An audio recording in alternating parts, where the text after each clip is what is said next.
Ang 6 na buwan ay parang isang kisap mata lamang. Ang pag-ibig ni na Dwight at Sylvia ay patuloy na lumalalim, at ang kanilang tahanan ay puno ng kagalakan at pagmamahal. Ang barangay ay masaya para sa kanila, at ang kanilang mga puso ay puno ng pasasalamat sa biyayang natatanggap nila. Isang umaga, nagising si Sylvia na may kakaibang pakiramdam. Parang may kakaiba sa kanyang katawan. Agad niyang tinawag si Dwight at sinabi ang kanyang nararamdaman. Mahal, sabi ni Sylvia, may kakaiba akong nararamdaman. Si Dwight ay nagmamadaling lumapit kay Sylvia at hinawakan ang kanyang kamay. Ano ba iyon, mahal? Tanong niya. Parang may kakaiba sa aking tiyan, sagot ni Sylvia. Parang may maliit na nilalang na sumasayaw doon. Si Dwight ay nagulat at natuwa. Agad niyang hinanap ang mga gamot sa kanilang tahanan. Mahal, sabi niya, tingnan natin kung ano ang nangyayari. Nang makita ni Dwight ang mga gamot, agad niyang naunawaan ang nangyayari. Si Sylvia ay nagdadalang tao. Mahal, sabi ni Dwight, mayroon tayong magiging sanggol. Si Sylvia ay nagningning sa kaligayahan. Ang kanilang mga puso ay puno ng pag-asa at pagmamahal. Ang kanilang pamilya ay lalago, at ang kanilang pag-ibig ay magiging mas malakas. Ang barangay ay nagdiwang nang malaman ang balita. Ang mga tao ay nagbigay ng mga regalo at pagbati kay Sylvia at Dwight. Ang kanilang pag-ibig ay nagbigay ng inspirasyon sa kanilang barangay, at ang kanilang pamilya ay isang simbolo ng pag-asa at pag-ibig. Ang pagdating ng kanilang sanggol ay nagbigay ng bagong kahulugan sa kanilang buhay. Ang kanilang pag-ibig ay mas malakas kaysa kailanman, at ang kanilang pamilya ay masaya at kumpleto. Ang kanilang barangay ay nagkakaisa, at ang kanilang mga puso ay puno ng pag-asa at karunungan. Ang kanilang kwento ay isang patunay na ang pag-ibig ay nagtataglay ng kapangyarihan upang mabuhay at lumago, sa kabila ng mga pagsubok at hamon. Ang kanilang pag-ibig ay isang inspirasyon para sa lahat, at ang kanilang pamilya ay isang simbolo ng pag-asa at pag-ibig. Ang kagalakan ng barangay ay biglang naputol nang magkasakit si Ramon. Ang kanyang kalusugan ay unti-unting lumala, at ang kanyang katawan ay nagsimulang hamina. Ang mga manggagamot ay nagsikap, ngunit wala silang magawa upang mapagan ang sakit ni Ramon. Nalaman ni Dwight na ang sakit ng kanyang ama ay hindi lamang pisikal, kundi pati na rin emosyonal. Ang pagkawala ng kanyang ina, ang Diwata, ay nagdulot ng malaking lungkot at pagkalungkot kay Ramon. Ang kanyang puso ay nasisire dahil sa pangungulila.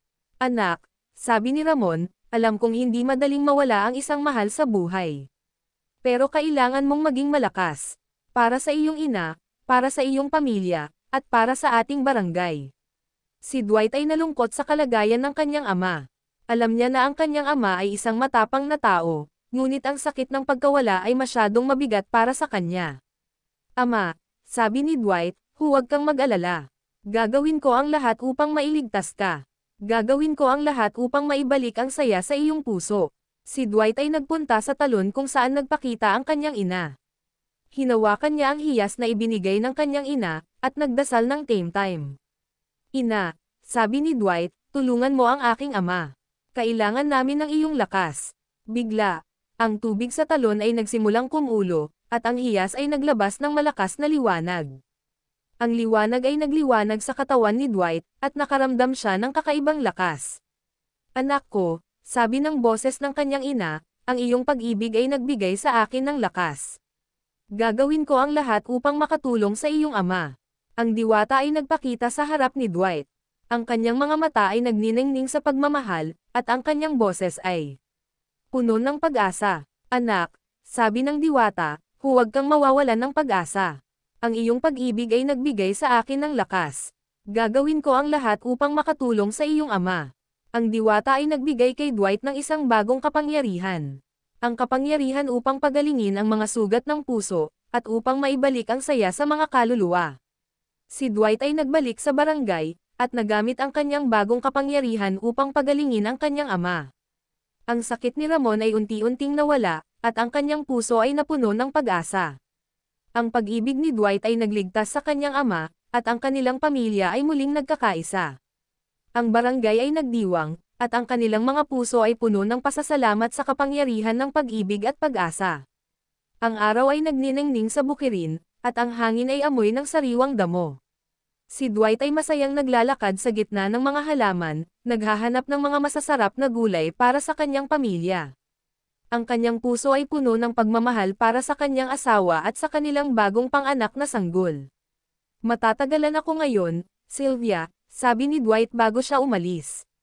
Maghahanap ako ng masasarap na prutas at gulay para sa ating hapunan. Ngunit hindi alam ni Dwight na may isang panganib na nagkukubli sa bukirin.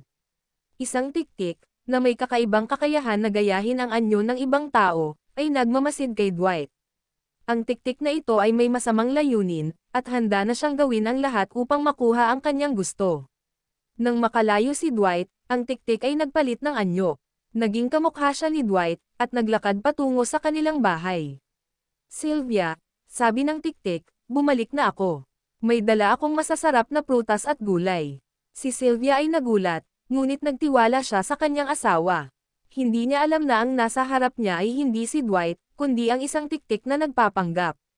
Ang tiktik ay nagsimulang magplano kung paano niya mapapahamak si Sylvia. Alam niyang ang kanyang layunin ay upang makuha ang hiyas na binigay ng ina ni Dwight. Ang hiyas na iyon ay may malakas na kapangyarihan, at handa siyang gawin ang lahat upang makuha ito. Si Sylvia ay nag-aalala dahil sa pagkaantala ni Dwight. Alam niyang hindi dapat matagal ang kanyang pagpunta sa bukirin. Ngunit hindi niya alam na may panganib na nagkukubli sa kanilang tahanan. Ang tiktik ay nagsimulang maglakad patungo sa silid kung saan nakalagay ang hiyas. Ang kanyang mga mata ay nagniningning sa pag-asa, at ang kanyang puso ay puno ng kasamaan. Si Sylvia ay nagsimulang mag-isip ng mga paraan upang maprotektahan ang kanyang sarili at ang kanilang sanggol. Alam niyang may kakaiba sa lalaking nasa harap niya, ngunit hindi niya alam kung ano ang dapat niyang gawin. Sa gitna ng kanyang paghahanap ng mga prutas at gulay, biglang nakaramdam ng kaba si Dwight. Parang may kung anong masama ang nangyayari sa kanilang bahay. Isang matinding kutob ang nagtutulak sa kanya na bumalik kaagad. Nang makalapit siya sa kanilang bahay, nakita niya ang isang lalaking kamukha niya, nakaupo sa kanilang veranda. Ang lalaki ay nakangiti, at may hawak na basket na puno ng mga prutas at gulay. Sylvia, bumalik na ako, sabi ng lalaki. May dala akong masasarap na prutas at gulay para sa ating hapunan. Si Dwight ay naguluhan. Bakit may ibang tao sa kanilang bahay na kamukha niya? Agad niyang tinawag ang pangalan ng kanyang asawa. Sylvia, sigaw ni Dwight. Lumingon si Sylvia at nagulat nang makita ang dalawang lalaking kamukha ni Dwight.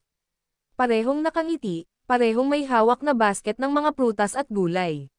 Sino ang totoo? Sino ang tiktik? Dwight, tanong ni Sylvia, ang kanyang boses ay puno ng pag-aalala.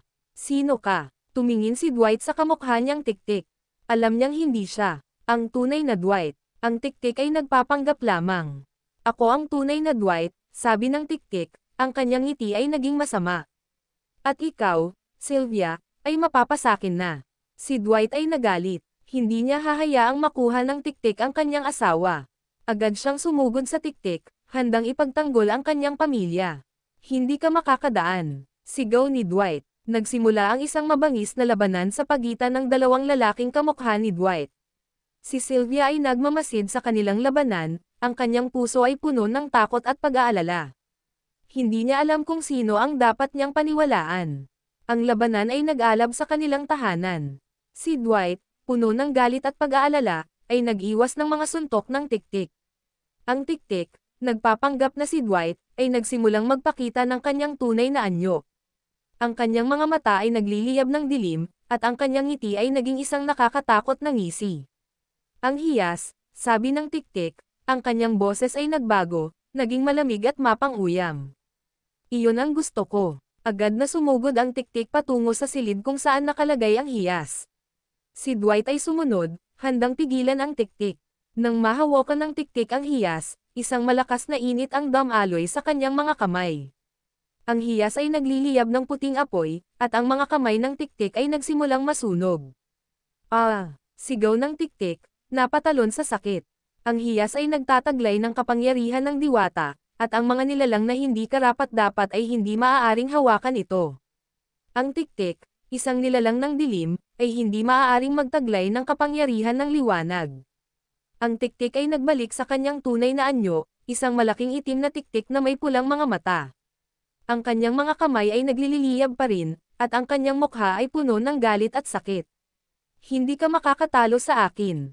Sigaw ng Tiktik. Babalik ako. Ang Tiktik ay tumakas sa kanilang tahanan, habang si Dwight ay nagmamadaling lumapit kay Sylvia. Sylvia, ayos ka lang ba?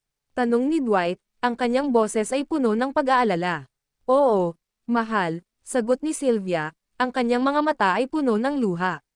Salamat sa pagligtas sa akin. Ang kanilang pag-aaway ay naging lantaran. Ang Tiktik ay nagpakita ng kanyang tunay na anyo, at ang kanilang barangay ay nasa panganib. Alam ni Dwight na kailangan nilang maghanda para sa susunod na pag-atake ng Tiktik. Kailangan nating maghanda, sabi ni Dwight. Hindi pa tapos ang laban. Si Dwight ay naghawak ng mahigpit sa kamay ni Sylvia, ang kanyang mga mata ay puno ng pagmamahal at determinasyon. Huwag kang mag-alala, mahal, sabi niya.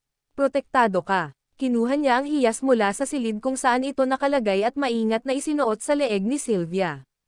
Ang hiyas ay nagliwanag ng malambot na puting liwanag, parang isang maliit na bituin na nagbibigay ng init at proteksyon. Ang hiyas na ito ay magbibigay sa iyo ng lakas, sabi ni Dwight. Protektahan ka nito mula sa anumang panganib, lalo na kapag wala ako.